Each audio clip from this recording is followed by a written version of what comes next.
All righty, I guess it's time to close this thing up with a conversation about last week's AEW television show. And one more thing, I'm giving him another week or two because a lot of people said, well, now you should be watching every minute of all the WWE programs since Triple H is back. Well, he just walked back in the door. It's still the same program. We can see signs of life, promising things. I believe the word wrestler was mentioned the other day. It's now a story. Cross, that these words aren't banned anymore. Karrion Kross and Scarlett are back, and I guarantee you, obviously Triple H had the heart problem, the health problem. He wasn't in a medically induced coma. He was capable of communicating with people. And I bet when he saw that, and he's been around and he knew what was going on from the inside, there was a few people, I know some of the folks that have been let go were snatched up or picked up or have gone other places, but he probably told Karrion Kross, because that was glaring.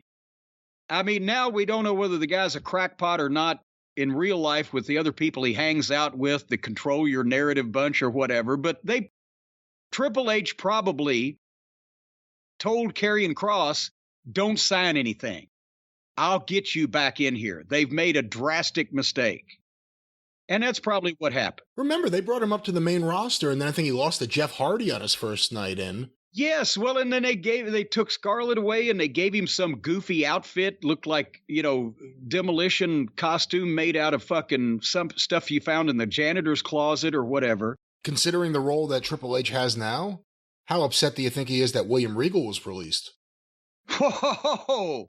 I guarantee you he's not happy about that because, again, if Tony was smart enough to be able to use Regal properly, I mean, everybody is tickled that he's out there doing color commentary for the Blackpool Combat Club.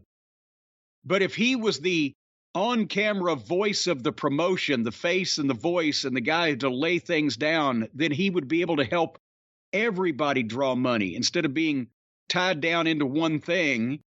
And also, he's a guy that should really be in the ring with these guys or I'm not talking as an active wrestler. I'm talking about workouts, showing them little tips, things, helping training, not going in there and going 20 or 30 minutes with fucking guys, but coaching and teaching. That's who ought to be in charge of coaching and teaching. But Tony gets talent and puts them in all the wrong places.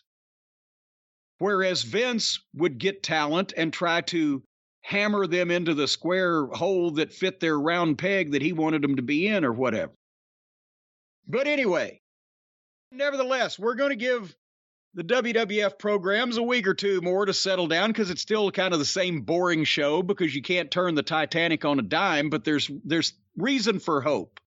So we'll see what comes up in the next week or so. Because right now it hadn't been that significantly different because why would it be already? If you're Triple H, do you pull up someone from NXT or do you try to fix NXT? Do you just pull up a Braun Steiner or a Cameron Grimes or someone? Or do you leave them down there and try to fix that? Well, you don't leave Braun Steiner in NXT to fix NXT. Cameron Grimes is a great kid. He's not going to make a world of difference being brought up in any program just on his own without any help. Braun Steiner might, but you don't want to rush him and give up your future just for the sake of today, because he's still not as good as he's going to be in 6 months or a year.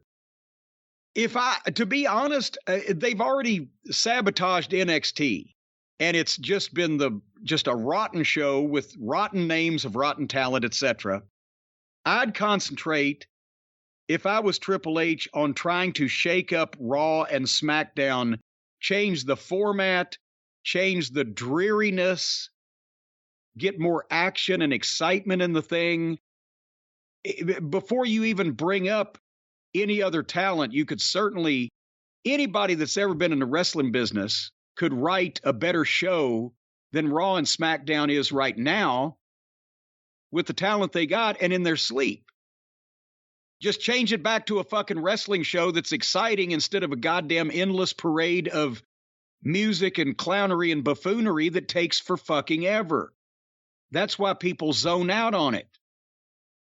I'm not talking about Crash TV. I'm talking about turn it into a fucking wrestling show with wrestling announcers and fucking wrestling matches and competition being the key and rivalries, personal issues amongst the guys you've got, shit that's believable. Let them come up with their own shit off the top of their head on the promos about the subject that you have delineated for them, instead of these droning, mindless, monotone, scripted recitations. Put some life in the fucking thing. Change the format up. Don't have people go into the ring and you don't see them again for 15 minutes. That's what I'd do first if I was him. And anybody, it wouldn't be hard. Anybody could take the same talent that they've got now and write a better wrestling show if they had any experience in the wrestling business. Just whatever this that they're doing now is just way past boring and stale. Anyway,